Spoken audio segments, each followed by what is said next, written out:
Hello friends, welcome to GS now. दोस्तों, हम लोग करंट अफेयर्स देख रहे थे, 6 मंथली करंट अफेयर। उसमें हम लोग राष्ट्रीय परिदृश्य खत्म कर चुके हैं और ये अंतर्राष्ट्रीय परिदृश्य का पहला भाग है। एक भाग और आएगा, 2 पार्ट में ये वीडियो होगा। अंतर्राष्ट्रीय पूरा उसमें कवर हो जाएगा, ठीक है। ये स्पेशली ROR जो एग्ज़ाम आने हैं और UPSSC पेट 2023 जो होना है उसके लिए बहुत ही महत्वपूर्ण है। तो जो भी फ्रेंड्स आए हुए हैं ज़रूर चैनल को सब्सक्राइब करें। ये हमारा यूट्यूब चैनल है और टेलीग्राम ग्रुप से भी ज़रूर जुड़ें। इसमें आपको इम्पोर्टेंट PDFs और सारी चीज़ें फ्री ऑफ कॉस्ट अवेलेबल कराई जाती हैं टेलीग्राम ग्रुप में। तो ज़रूर चैनल सब्सक्राइब कर लें। और भी GK से रिलेटेड UPSSC पेट के लिए जो भी महत्वपूर्ण आने वाली चीज़ें आपको टेलीग्राम ग्रुप से ही या चैनल को सब्सक्राइब करने से पा सकते हैं। चलिए अब सीधे शुरू करते हैं करेंट को। ग्लोबल फायर पावर जिसने एक रिपोर्ट जारी की है, 2023 की मिलिट्री स्ट्रेंथ लिस्ट जारी की है, जिसमें भारत को दुनिया का चौथा सबसे शक्तिशाली सैन्य शक्ति वाला देश घोषित किया गया है। इसमें टॉप 4 कौन कौन से देख लीजिए, ये इंपॉर्टेंट है। सबसे ज़्यादा नंबर 1 पे सबसे पहला कौन है, तो USA है, दूसरा रसिया है, तीसरा चीन है और भारत चौथे स्थान पे आता है। तो टॉप 4 कंट्री में कौन कौन है, USA, रूस, चीन और भारत। यूनाइटेड किंगडम आता है 5वें स्थान पे, ठीक है। और सबसे कमज़ोर सैन्य शक्ति वाले इसमें देश भी दिया हुआ है। सबसे लास्ट में आता है भूटान, 145वें रैंक पे। इसमें देखिए, आप लोगों को क्विक रिवीजन करा रहे हैं UPSSC पेट के लिए। तो इसमें बस इंपॉर्टेंट चीज़ों जो एग्ज़ाम पॉइंट ऑफ व्यू से आने लायक है उसी चीज़ को बताइए। बहुत ज़्यादा डीप में नहीं, जितना क्वेश्चन में आ सकता है, प्रश्न जहाँ से बन सकता है, बस उतनी ही चीज़ें बताई जाएंगी। तो इसको वीडियो को 2-3 बार, अगर आप एग्ज़ाम से पहले रिवीजन सारा करना चाहते हैं, 2-3 बार देख लें, आपको एग्ज़ाम के लिए वेल इनफ होगा, पर्याप्त होगा आपके लिए, ठीक है। नाटो का शिखर सम्मेलन हुआ है विलियस लिथुआनिया में। नाटो का शिखर सम्मेलन आयोजित किया गया है, ठीक है। फिनलैंड जो है नाटो के नए सदस्य के रूप में पहली बार शिखर सम्मेलन में हिस्सा लिया है, ठीक है। और नाटो का फुल फॉर्म एक बार जान लीजिए आप लोग, नॉर्थ अटलांटिक ट्रीटी ऑर्गेनाइजेशन, ठीक है।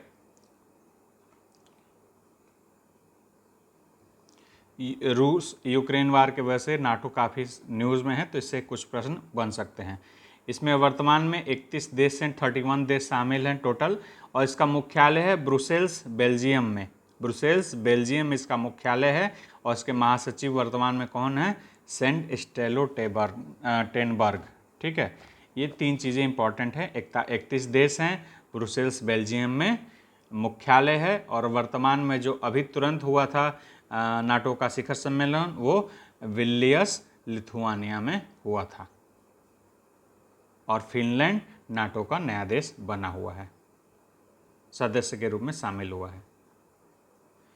UAE एशिया प्रशांत मनी लॉन्ड्रिंग पर्यवेक्षक बनने वाला पहला देश बन गया, UAE, ठीक है। पहला अरब देश है, इससे पहले कोई भी अरब देश इसमें शामिल नहीं हुआ था। यूनाइटेड किंगडम जो है CPTPP में शामिल होने वाला पहला यूरोपीय देश बना है। CPTPP क्या है, ट्रांस पैसिफिक पार्टनरशिप, ठीक है, ट्रांस पैसिफिक पार्टनरशिप। इसको इंग्लिश में देखेंगे तो होगा कॉम्प्रिहेंसिव, फुल फॉर्म में इधर लिख दे रहा हूँ, जगह नहीं है, कॉम्प्रिहेंसिव सी हो जाएगा, comprehensive and progressive agreement for trans pacific partnership. इसमें आपका टी साइलेंट है तो इसलिए CPTPP हो जाएगा। ये ट्रांस पैसिफिक पार्टनरशिप है, जो कि व्यापक और प्रगतिशील समझौता, एक तरह से हिंदी में इसको कहें तो व्यापक और प्रगतिशील समझौता इसको कहा गया है। इसमें यूनाइटेड किंगडम शामिल होने वाला पहला यूरोपीय देश बना है। ट्रांस पैसिफिक मतलब प्रशांत पैसिफिक महासागर के आर पार, इससे समझ सकते हैं कि कौन कौन से इसमें देश हो सकते हैं पैसिफिक सागर से। इसमें 12 देश शामिल हैं, Australia, New Zealand, Brunei, Canada, Chile, Japan, Malaysia, Mexico, Peru, Singapore और वियतनाम। ठीक है, इसमें एक हो गया यूके। यह समझौता मूल रूप से जो शुरू हुआ था वो ट्रांस पैसिफिक पार्टनरशिप जो TPP था 2005 में शुरू किया गया था, एक फ्री ट्रेड एग्रीमेंट था जिसके लिए फ्री ट्रेड के लिए बनाया गया था और अमेरिका से 12 देश शामिल थे, लेकिन 2017 में अमेरिका इससे बाहर हो गया और जो ये शेष बचे हुए 11 देश थे और यूके जुड़ के टोटल 12 देश हो गए हैं। Times Higher Education young university ranking बहुत ज़्यादा इंपॉर्टेंट नहीं है, फिर भी देख लीजिए, ये यंग बने ये नए यूनिवर्सिटी उसके रैंकिंग के लिए है। टाइम्स यूके की मैगजीन है टाइम्स, उसी टाइम्स ग्रुप का ये रैंकिंग है। तो भारत का नंबर 1 जो वर्ल्ड लेवल 77 रैंक पाया है महात्मा गांधी यूनिवर्सिटी केरल का है। ठीक है, इसमें बहुत ज़्यादा देखने की ज़रूरत नहीं है। न्यूजीलैंड प्लास्टिक उत्पाद बैग पर प्रतिबंध लगाने वाला पहला देश बन गया है। न्यूजीलैंड फलों सब्जियों के संग्रह के लिए सुपरमार्केट में प्लास्टिक उत्पादन बैग पर प्रतिबंध लगाने में पहला देश बन गया है। न्यूजीलैंड ने 1 जुलाई 2023 को इस निर्णय को लागू किया है। एकल उपयोग वाले प्लास्टिक के खिलाफ सरकार के अभियान के तहत प्लास्टिक प्रतिबंध में प्लास्टिक स्ट्रॉ और चांदी के बर्तन भी शामिल हैं।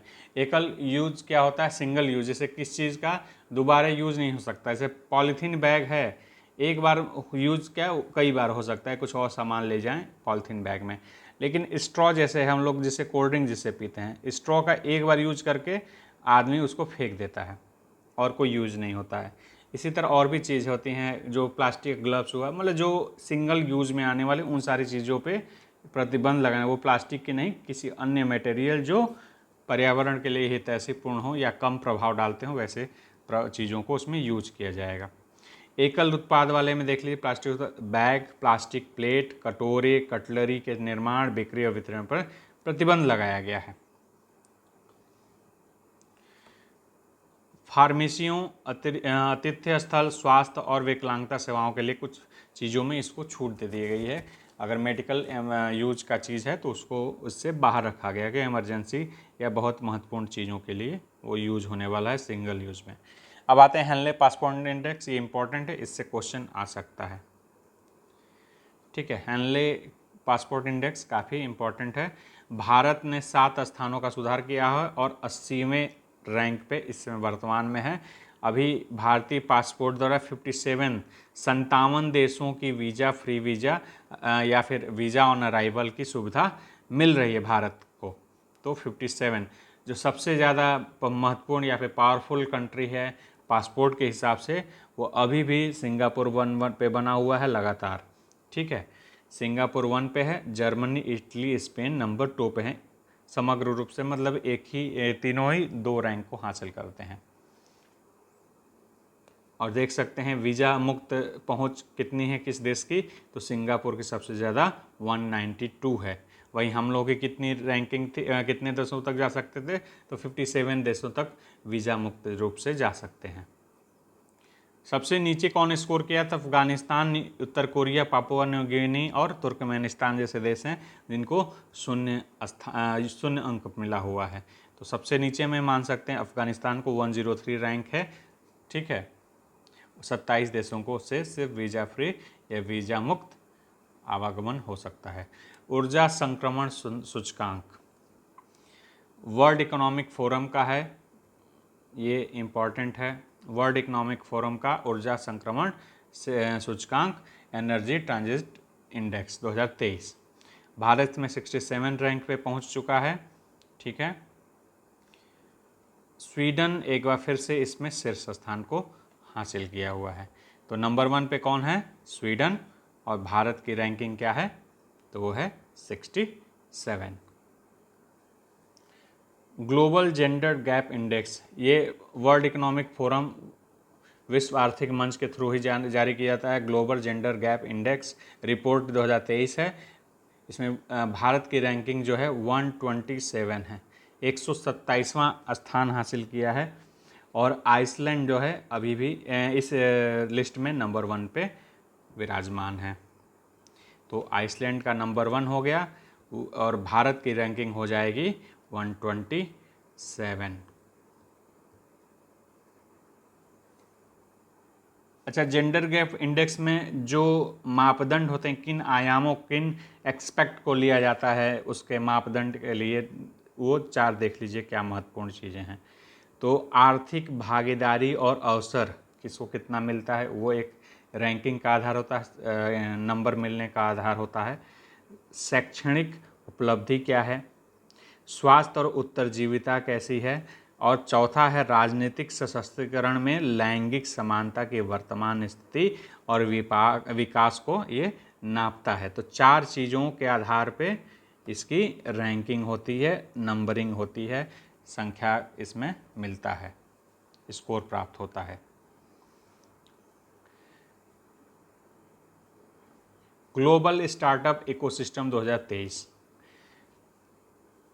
अनुसंधान फर्म है स्टार्टअप जीनोम, जिसके द्वारा ग्लोबल स्टार्टअप इकोनॉमिस्ट रिपोर्ट 2023 को जारी किया गया है। भारत में भारतीय एक शहर शामिल है बेंगलुरु, जो भारत का सिलिकॉन वैली के रूप में जाना जाता है। इस सूची में 20वां स्थान प्राप्त किया हुआ है। सबसे नंबर 1 पे कौन है, तो सिलिकॉन वैली कहाँ का, अमेरिका का है, ये नंबर 1 पे है। नंबर 2 पे है न्यूयॉर्क शहर और नंबर 3 पे है लंदन। ये कहाँ, क्वेश्चन आता है कहाँ पे स्थित है, तो कैलिफोर्निया। तो 3 ranking, silicon valley, New York city और लंदन, ये 3 जगह हैं जो टॉप रैंकिंग पर रखती हैं। अब भारत का टॉप जगह है बेंगलुरु, जो कि 20वें स्थान पे आता है। ग्लोबल लिवेबिलिटी इंडेक्स, यानी कि रहने लायक कौन सा स्थान अच्छा है, विश्व में रहने के लिए योग्य स्थान शहरों की रैंकिंग है, इकोनॉमिस्ट ग्रुप द्वारा ये जारी किया गया है। इकोनॉमिस्ट आता है मैगजीन, उसी ग्रुप द्वारा ये जारी किया गया है। भारत के 5 शहर जो हैं इस लिस्ट में, दिल्ली, मुंबई, अहमदाबाद, चेन्नई, बंगलुरु इस रैंकिंग में शामिल हो पाए हैं। ठीक है, तो सबसे अच्छा शहर रहने के लिए कौन सा है, ऑस्ट्रिया का राजधानी है वियना। वियना सबसे अच्छा रहने के लिए शहर माना गया है, नंबर 1 रैंकिंग हासिल रखता है। और भारत के लिए के लिहाज से सबसे महत्वपूर्ण है, सबसे अच्छी जगह है दिल्ली, फिर उसके बाद मुंबई, फिर अहमदाबाद, फिर चेन्नई, फिर बेंगलुरु, इसी क्रम में है, लिखा हुआ है। दिल्ली भारत के हिसाब से नंबर 1। सबसे बेकार या फिर सबसे अयोग्य शहर किसी को दिया गया है, तो दमिश्क है सीरिया। सीरिया के राजधानी दमिश्क को दिया गया है सबसे अयोग्य शहर के रूप में। 42वां आसियान शिखर सम्मेलन इंडोनेशिया के शहर लाबुआन में संपन्न हुआ है 9 से 11 मई तक। ठीक है, 42 का ये शिखर सम्मेलन था। इंडोनेशिया के राष्ट्रीय जोको विडोडो, ध्यान रखिएगा, जोको विडोडो हैं वहाँ के राष्ट्रपति। आसियान सम्मेलन का इस बार का थीम क्या था, ASEAN affairs epic centre of growth, यानी हिंदी में आसियान मामले विकास का उपरि केंद्र, एपिसेंटर। सैद्धांतिक रूप से तिमोर लेस्ते आसियान में शामिल कर लिए गए हैं। इससे पहले भी कई वर्षों से इस पर विचार विमर्श चल रहा था, इसको अंततः सैद्धांतिक रूप से मंजूरी दी गई, तिमोर लेस्ते को 11वें सदस्य के रूप में शामिल कर लिया गया। यानी कि अभी तक आसियान में 10 देश थे और तिमोर लेस्ते के मिलने के बाद 11 अब सदस्य टोटल हो चुके हैं। 2024 में आसियान शिखर सम्मेलन का आयोजन होने वाला है लाओस में। Institute for Economics and Peace IEP द्वारा ग्लोबल पीस इंडेक्स जारी किया जाता है, उसकी 2023 की रिपोर्ट आई है। इसमें सबसे शांतिमय देश है नंबर 1 पे आइसलैंड। इसमें ज़्यादातर देखिए इस टाइप के इंडेक्स में यूरोपीय देश ही आते हैं, खासकर उत्तरी यूरोप के देश सबसे ज़्यादा शांतिपूर्ण जगह पर रहते हैं, नॉर्डिक देशों में। तो और भारत की रैंकिंग है 126वां। ठीक है, यही सबसे ज़्यादा महत्वपूर्ण है टॉपिक में। और सबसे अशांत देश में अफ़गानिस्तान को इसमें शामिल किया गया है। ठीक है, अगर भारत के पड़ोसी देशों के साथ देखें पीस इंडेक्स में सबसे ज़्यादा अच्छी रैंकिंग किसने लेके आई है, तो भूटान हमेशा की तरह सबसे अच्छा रैंकिंग भारत पड़ोसी देश में 17वें रैंक पे इस समय है। प्रधानमंत्री की फ्रांस यात्रा, प्रधानमंत्री मोदी की फ्रांस यात्रा ये ज़्यादा महत्वपूर्ण। ऑस्ट्रेलिया की भी यात्रा हुई थी, लेकिन फ्रांस से क्वेश्चन बनने की संभावना ज़्यादा है। तो सबसे पहली बात, रणनीतिक साझेदारी स्ट्रेटेजिक पार्टनरशिप के 25 वर्ष पूरे हो गए हैं। प्रधानमंत्री मोदी को बैस्टिल डे परेड होता है वहाँ पे, उसमें शामिल होने का निमंत्रण भेजा गया था। यह उसी में शामिल होने के लिए गए हुए थे और बातें हुई। भारत फ्रांस के रणनीतिक भावी के रूप भागीदार के भावी के स्वरूप दस्तावेज हॉरिजन 2047 सहित अनेक दस्तावेजों पर वार्ता हुई। बैस्टिल डे परेड में समारोह में 72 मुख्य अतिथि शामिल हुए मोदी जी। इस समारोह में भारतीय वायुसेना के विमान सहित भारत की तीनों सेनाओं के 241 सदस्यीय टुकड़ी ने हिस्सा लिया। 241 सदस्यों की टुकड़ी ने इसमें हिस्सा लिया परेड में फ्रांस में बैस्टिल डे पे। ये बैस्टिल डे क्या है, फ्रांस का राष्ट्रीय दिवस है और इसमें भारतीय सेना के तीनों हिस्से ने, मतलब कि थल सेना, वायुसेना और नेवी, तीनों ने इसमें हिस्सा लिया है परेड में। प्रधानमंत्री मोदी को फ्रांस के सबसे बड़े नागरिक सैनिक सम्मान the Grand Cross of the Legion of Honour, Grand Cross of Legion of Honour से सम्मानित किया गया।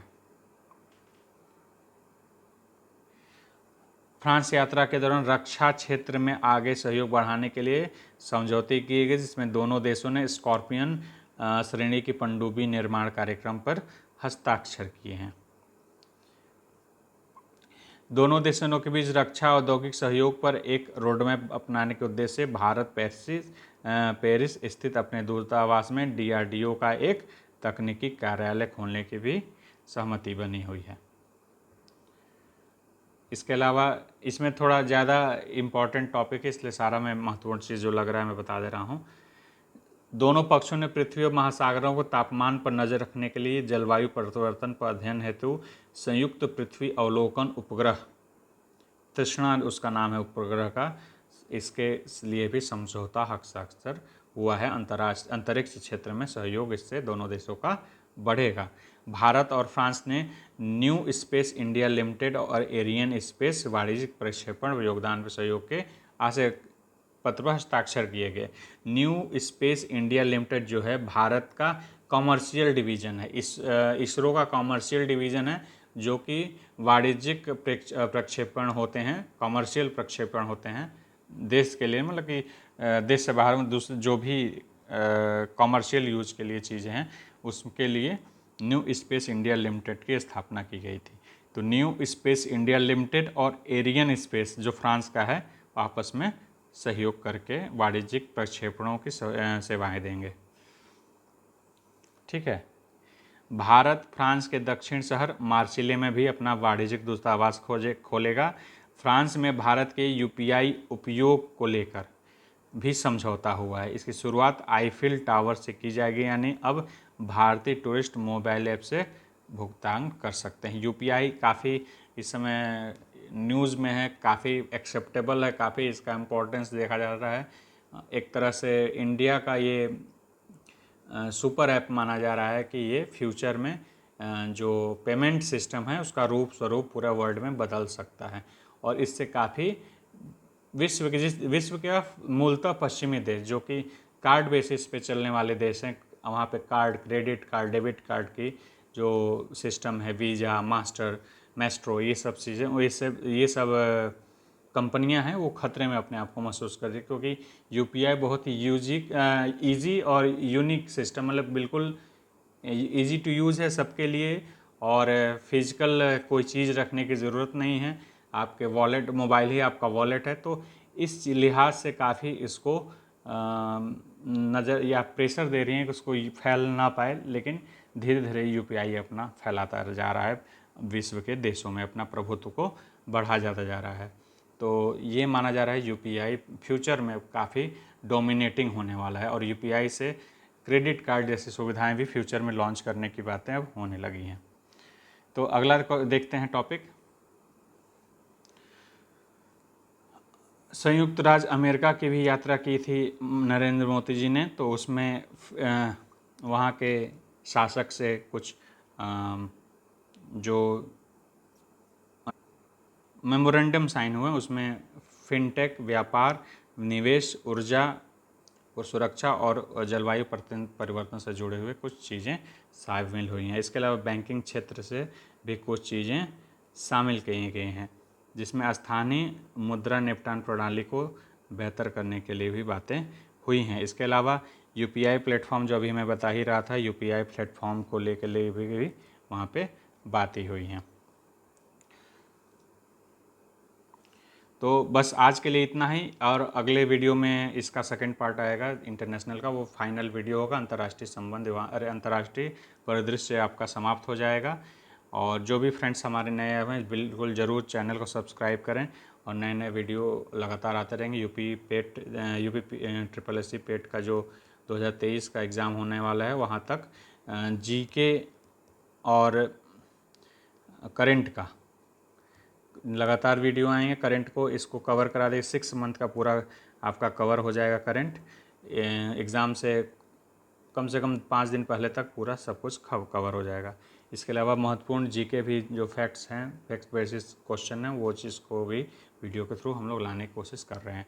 जो भी चैनल को नए आए हैं पहली बार, ज़रूर सब्सक्राइब कर लें, और टेलीग्राम ग्रुप में ज़रूर जुड़ें, जहाँ से आप लोगों को नए नियमित कुछ कंटेंट मिलते रहें। Thank you for watching GS now. Take care, bye bye.